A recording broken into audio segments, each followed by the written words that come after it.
Hello hello friends, friends. सत श्री अकाल, आदाब, नमस्ते, welcome back to our channel Ilahi reaction. आज हमने चैनल पे लेकर आए हैं बहुत इंटरेस्टिंग वीडियो रिएक्शन जिसमें हम रिएक्ट करने वाले हैं Pakistan saved India's economy but India won't even से थैंक यू। लेट्स सी आज की वीडियो के अंदर क्या कुछ खास है, क्योंकि जैसा इन्होंने कहा है कि पाकिस्तान ने इंडिया की इकोनॉमी बचाई है। देखते हैं क्या कुछ खास जानने को मिलता है, फिर इसके बारे में बात करेंगे। गल्फ के अंदर जो डील हुई है ईरान और अमेरिका के बीच में, उसे लेकर बहुत सारी तारीफें आ रही हैं कई देशों के लिए।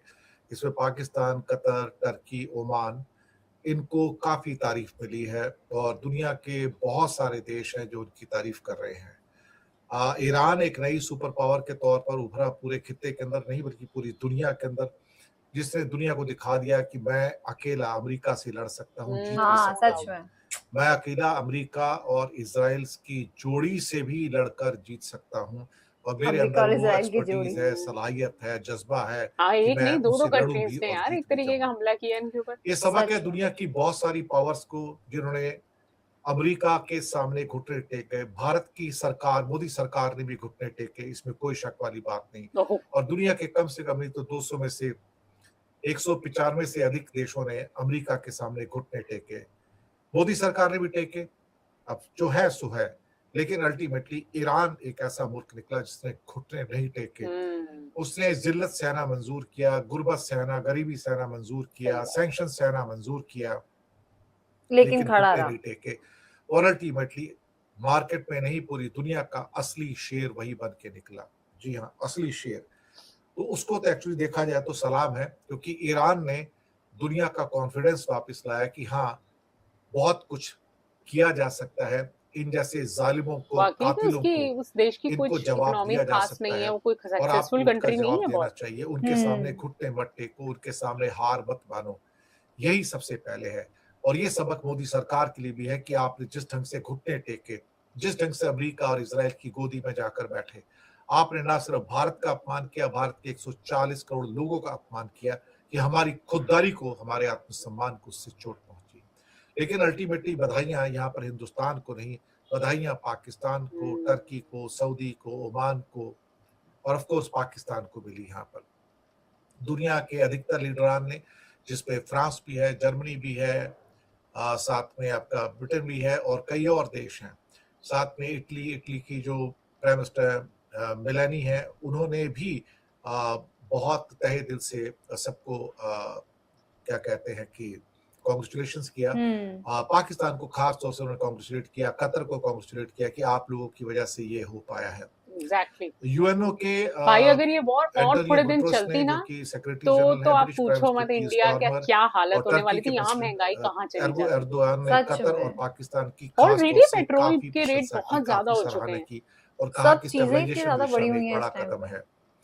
गवर्नमेंट ऑफ इंडिया यानी कि मोदी जी ने शांति समझौते का स्वागत किया, लेकिन किसी को क्रेडिट नहीं दिया यहाँ क्रेडिट ही पर, क्रेडिट नहीं नहीं किसी दिया। का नाम नहीं लिया कि हाँ। किसने काम किया। उसका कारण आप समझ सकते हो कि अगर पाकिस्तान का तो मेजर नाम रोल लेते था तो यार फिर इसके अंदर। कतर के साथ पाकिस्तान का भी नाम लेना पड़ता था, लेकिन वो यस। उन्होंने नहीं किया। पर कहीं ना कहीं जो भी मध्यस्थ देश थे, जिसके बारे में तो जयशंकर ने उनको दलाल कहना शुरू कर दिया था, जो कि काफी शर्म की बात थी। यस। लेकिन वो कहना ही अपने आप में काफी गलत हो गया था। जयशंकर का दलाली वाला बयान काफी फेमस हुआ और खास तौर से पाकिस्तान को लेकर उनका कहना था कि भारत पाकिस्तान की तरह कोई बिचौलिया या दलाल देश नहीं है। लेकिन जब उनसे पूछा गया कि क्या कतर के बारे में और नॉर्वे के बारे में आप करोगे, वो भी तो मीडिएशन कराते, तो उनकी घिघी बंदगी और चुप हो गए, क्योंकि उनके अंदर इतनी हिम्मत नहीं थी कि उनके कतर को और खिलाफ बोल नॉर्वे पाए। को दलाल देश कहते। पाकिस्तान के लिए तो कोई कुछ भी कह सकता है बैठकर, इसमें तो कोई शक वाली बात नहीं है। लेकिन जब कतर के ऊपर आपको सेम वर्ड यूज कर रहे हो, तब क्या होता था? क्या कतर भी बिचौलिया है? क्या कतर भी दलाल है? क्या नॉर्वे दलाल है? क्या ओमान दलाल है? ये सवाल जयशंकर से पूछे जाने चाहिए, तो तब उनको पता होना चाहिए। फिर कहता है कि जयशंकर ने कहा कि इंडिया डिप्लोमेटिकली बड़ा राष्ट्र है, उसे अपना प्रभाव दिखाने के लिए या किसी तीसरे पक्ष की दलाली करने की जरूरत नहीं है। मुसीबत ये है कि आ, यहाँ पर ना इनको बात करने की तमीज नहीं है ना। वैसे भी जयशंकर एक चपड़ासी है, चपड़ासी ज्यादा ओह उनकी हस्ती तो गॉड। कुछ है नहीं, और नाम के लिए विदेश मंत्री हैं। विदेश मंत्री के नाम पर सच कहा जाए तो वो भारत के क्या ऊपर एक इज्जत धब्बा ही रह है, गई एक यार। धब्बे से ज्यादा नहीं है। ऐसे गुलाम व्यक्तियों को तो कभी भी भारत का विदेश मंत्री होना भी नहीं ओ चाहिए, माय जिन्हें ना बात करने की तमीज है, ना शब्दों के इस्तेमाल करने की तमीज है। गॉड। खैर साहब, ईरान अब एक नई सुपर पावर के तौर पर निकला है और इसके साथ ही सबको बल्कि मैं तो कहूँगा जिन्होंने भी इसमें कोशिश की है कतर हो, ओमान हो, सऊदी हो, टर्की हो, पाकिस्तान हो या इसके अलावा और भी किसी कंट्री ने अंदर से मदद की है। ख़ास तौर से मदद तो चाइना और रशिया से भाई है, मैं आपको बताऊँ, क्योंकि डील से कुछ पहले 55 मिनट की बातचीत हुई है पुतिन की और ट्रम्प की, तो पुतिन का भी बहुत बड़ा रोल है उसमें, तो उनके बिना भी शांति हो नहीं सकती थी। तो अच्छा। जिन्होंने भी इसमें कोशिश की है उन सबको बधाई हो। दुनिया के लिए भी कम से कम अच्छा है। अब 19 तारीख को साइन हो जाए तभी अच्छा है। ऐसा ना हो कि बात फिर से एक और खलनायक है बीच में, वैसे नेतन्याहू, और कहीं उसकी वजह से बात फिर खलनायक। से बिगड़ ना जाए। दोस्तों, अगर 19 जून को जिनेवा में अमेरिका और ईरान के बीच में समझौते पर हस्ताक्षर हो जाते हैं, पीस डील पर मुहर लग जाती है, तो ये दुनिया के लिए तो बहुत बड़ी राहत की बात है ही, लेकिन ये पाकिस्तान के लिए एक बड़ी उपलब्धि होगी, बड़ी कूटनीतिक सफलता होगी, नो डाउट। और जिसके बारे में अभी से उसकी तारीफ की जा रही है। ब्रिटेन तारीफ कर चुका है, इटली तारीफ कर चुका है, जर्मनी तारीफ कर चुका है, जापान ने तारीफ की आगे है, जाके और लोग याद अमेरिका रखेंगे कि पाकिस्तान ने इतना बड़ा काम राष्ट्रपति किया था। ट्रम्प तो बार नो बार डाउट ये यार। करते यार ही रहे हैं। लड़वाते तो बहुत लेकिन लोग हैं, अगर आप अमेरिका के मीडिएटर राष्ट्रपति बनकर ट्रम्प की एक तो आप तारीफ जो चीज करना उतनी चाहते हो उस पर आप महत्वपूर्ण नहीं है, सक्सेसफुल हो जाओ, क्योंकि वो हाँ, तो बहुत बड़ा लगातार काम है। पाकिस्तान का इस्तेमाल करते रहे हैं दूसरे तरीकों से भी। लेकिन अगर बाकी दुनिया भी तारीफ करने लगे तो ये विचार करने की जरूरत है कि पाकिस्तान ने सचमुच में कोई बड़ी कामयाबी तो हासिल नहीं कर ली है, और ये सच्चाई है, इसको स्वीकार करना पड़ेगा कि पाकिस्तान ने एक ऐसी कूटनीतिक विजय हासिल की है जो कि 1971 की एक और बड़ी कूटनीतिक जीत जो उसने हासिल की थी उससे उसकी तुलना की जा रही है, बल्कि इसको और भी महत्वपूर्ण अच्छा। मानते हुए रेखांकित किया जा रहा है। 1971 में उसने क्या किया था इस पर मैं बाद में आऊंगा, लेकिन पहले समझ लें कि जब पाकिस्तान ने ईरान और अमेरिका के बीच मध्यस्थता शुरू की थी तो एक मजाक सा उड़ रहा था हाँ। कि देखिए अब पाकिस्तान एक मीडिएटर बनने की कोशिश कर रहा है।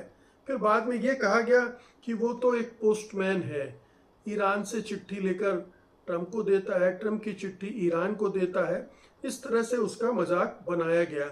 लेकिन ये बहुत साफ दिख रहा था कि पाकिस्तान बहुत अंदर तक बैठ रहा है, अंदर तक घुसकर वो दोनों देशों के बीच में एक ब्रिज का काम कर रहा है, एक पुल बना रहा है, दोनों पक्षों के बीच प्रस्ताव का लेन देन तो कर ही रहा है, लेकिन उस प्रस्ताव की रूपरेखा क्या हो, उसकी वर्डिंग क्या हो, उसमें क्या लिखा जाए, इसमें भी उसकी भूमिका थी। तो केवल मीडिएटर नहीं था, पोस्टमैन नहीं था, वो फैसिलिटेटर भी था। उसने बाकी के काम भी किए, जैसे कि 1979 के बाद से अमेरिका और ईरान के बीच किसी तरह का कोई आपसी भेंट वार्ता नहीं हुई, उच्च स्तर पर कोई राजनयिक संबंध नहीं थे, लेकिन पाकिस्तान ने इस गैप को भरा और ब्रिज के रूप में दोनों देशों के बीच काम किया। इस्लामाबाद में 11 अप्रैल को आपको याद होगा कि हाई लेवल टॉक्स हुए थे, जिसमें यूएस और ईरान के प्रतिनिधि मिले थे, और अमेरिका के तो उपराष्ट्रपति जेडी वेंस ही वहां पहुंचे हुए थे। और ये भी पहली बार ऐसा हो रहा था कि ईरान और अमेरिका के प्रतिनिधि आमने सामने बैठकर बातचीत कर रहे थे। ये और बात है कि पहले राउंड के बाद जो दूसरे राउंड की बातचीत होनी थी वो नहीं हो पाई इस्लामाबाद में। वो एक बड़ा झटका था पाकिस्तान के लिए, क्योंकि वो इस्लामाबाद को सेंटर बनाना चाहता था कि जो भी मीडिएशन हो रही है, वो इस्लामाबाद, जो भी बातचीत हो रही है वो इस्लामाबाद में हो, और इस्लामाबाद अकॉर्ड के नाम से उस समझौते को जाना जाए ताकि पाकिस्तान का जो पूरा खेल है या कंट्रीब्यूशन है या वो जो श्रेय है वो उसके नाम से दर्ज हो जाए। तो वो दूसरे राउंड की बातचीत नहीं हुई। फिर बातचीत का सिलसिला दूसरे ढंग से होने लगा, फोन पर बातचीत होने लगी, सीधे ट्रम्प और ईरानी अधिकारियों के बीच भी बात होने लगी। पाकिस्तान के बीच में ये कहा गया कि वो तो बातचीत से बाहर ही हो गया है, लेकिन ऐसा हुआ नहीं था।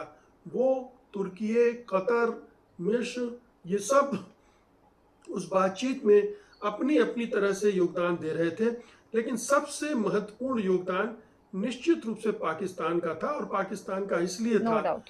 कि पाकिस्तान की सीमाएं ईरान से लगी हैं, पाकिस्तान में अमेरिका के अड्डे नहीं हैं, पाकिस्तान के जो फील्ड मार्शल हैं असीम मुनीर, उनके संबंध ईरान से बड़े घनिष्ठ थे, ईरान को वो गहराई से समझते थे, और शहबाज शरीफ और जो उनके इशाकदार हैं उप प्रधानमंत्री, उन सब ने मिलकर इसको एक ज़बरदस्त तरीके से ईरान का भी विश्वास हासिल किया, और ट्रंप का तो विश्वास उन पर था ही।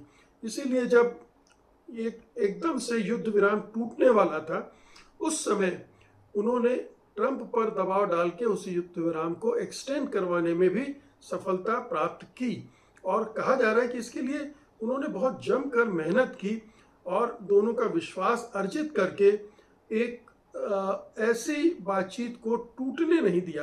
ये बड़ी महत्वपूर्ण बात होती है कि मीडिएटर के लिए कि बातचीत को टूटने न दें, निरंतर चलती रहे, निरंतर विचारों का आदान प्रदान होता रहे, दोनों पक्ष अपनी बातें रखते रहे, दोनों पक्षों को समझाया बुझाया जाता रहे, दोनों के पक्षों में लचीलापन लाने की कोशिश होती रहे, दोनों एक दूसरे को समझ पाए। इसमें मीडिएटर का बहुत बड़ा रोल होता है, और वो उसने बड़ी कायदे से निभाया। और इसीलिए आज अगर ये स्थिति बनी है कि दोनों देश इस समझौते तक पहुंचे हैं, तो आप मान लीजिए कि इसका श्रेय पाकिस्तान को मिलना ही चाहिए, वो आप उससे छीन नहीं सकते हैं। ये भारत के लिए एक सबक है।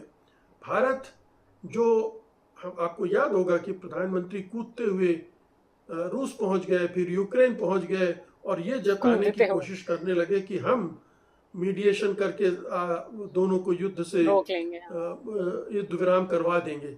लेकिन वो बहुत ही उभड़ किस्म का प्रयास था, बहुत ही हल्के किस्म का, जिसमें मोदी अपने आप को शांति दूत के रूप में प्रस्तुत कर रहे थे। यहाँ पर जनरल मुनीर और शहबाज शरीफ मेकर का अवार्ड अच्छा सबको चाहिए, अपने को पर कोई इस चीज के लिए कंट्रीब्यूशन देने को तैयार नहीं, बयानबाजियां नहीं कर रहे थे। जब तक कि उन्हें ये नहीं लगा कि कुछ हो गया है, कुछ होने वाला है, तब तक उन्होंने ट्वीट भी नहीं किए, सोशल मीडिया पर उस तरह के पोस्ट भी नहीं लिखे। तो इसलिए बातचीत को बिगड़ने से रोकने में पाकिस्तान का ही हाथ है सिर्फ। कुछ ज्यादा ही उत्साहित हो जाता है तो चीजें बिगड़ जाती हैं। तो ये एक सबक भारत के लिए, और पाकिस्तान की एक कूटनीतिक उपलब्धि बहुत महत्वपूर्ण है, क्योंकि इससे उसको एक नया आत्मविश्वास मिला है, जो विश्व बिरादरी है उसमें उसको नई प्रतिष्ठा मिली है, और अब वो इसका आर्थिक फायदा भी उसको मिलेगा।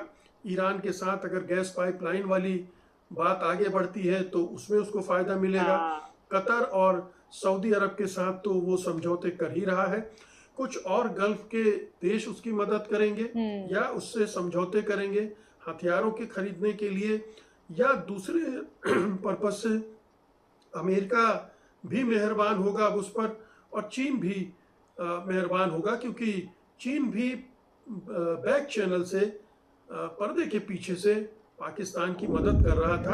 आज की वीडियो में जो बात हुई है पाकिस्तान की, इसमें कोई शक नहीं है कि ये जो आज पीस टॉक हुई है, ये जो आज शांति हो रही है, ये सिर्फ और सिर्फ पाकिस्तान की वजह से हुई है। उस टाइम पे जब पाकिस्तान ने ये इनिशिएट किया था ना, सच में उसका बहुत मजाक उड़ाया था, इतने मीम्स बने थे, इतने वीडियोस आई थी कि बताओ पाकिस्तान आज ये काम कर रहा है, मतलब इतने अटैक्स करवाता था, बार बार ये सब वीडियोज आ रही थी, बट यार करवाया पाकिस्तान नहीं है, और कोई कंट्री ने इनिशिएट नहीं किया और कोई नहीं करवा पाया। शायद आसिम मुनीर और शहबाज शरीफ के जो रिलेशन थे ना दोनों कंट्रीज के साथ, अमेरिका के साथ और ईरान के साथ, सिर्फ एक वो ही है जो आज ये करवा पाया। मुझे तो ये वीडियो बहुत अच्छी लगी, बहुत इंटरेस्टिंग वीडियो थी आज। आई थिंक एक कंट्री के लिए आप किसी इंसान का, एक पूरी कम्युनिटी का, पूरी कंट्री का ब्रेन वॉश करने में लोग तुले रहते हैं। पाकिस्तान को लेकर तो आई थिंक स्पेशली ऐसा है ना कि कुछ भी बोल सकते हो कि वो गरीब देश है, भिखमंगा देश है, उसके पास तो कुछ है ही नहीं। भाई आप किसी भी देश को इतना अंडर एस्टिमेट नहीं कर सकते। इसी तरीके से इन्होंने ईरान को भी लिया था। अमेरिका ने यही चीज ईरान के लिए सोची थी कि भाई ये क्या कर लेगा, मैं इसके ऊपर हमला करूंगा, मैं इसे दिखा दूंगा कि अमेरिका क्या पावर है। लेकिन आई थिंक ईरान ने जिस तरीके से रिटेलिएट किया ना, और जिस तरीके से सब आंसर दिए, वो आई थिंक इस टाइम पूरी दुनिया देख रही है कि किस तरीके से एक नॉर्मल सा दिखने वाला देश, जिसे आई थिंक अभी तक हम उन सब देशों की हालत जानते हैं कि क्या हालात चल रहे हैं।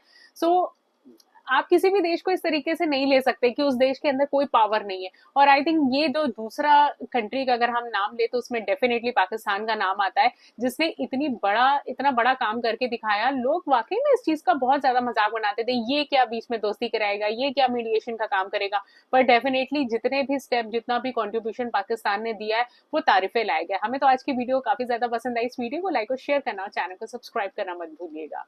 और हम मिलेंगे एक नई वीडियो में, तब तक के लिए ओके बाय।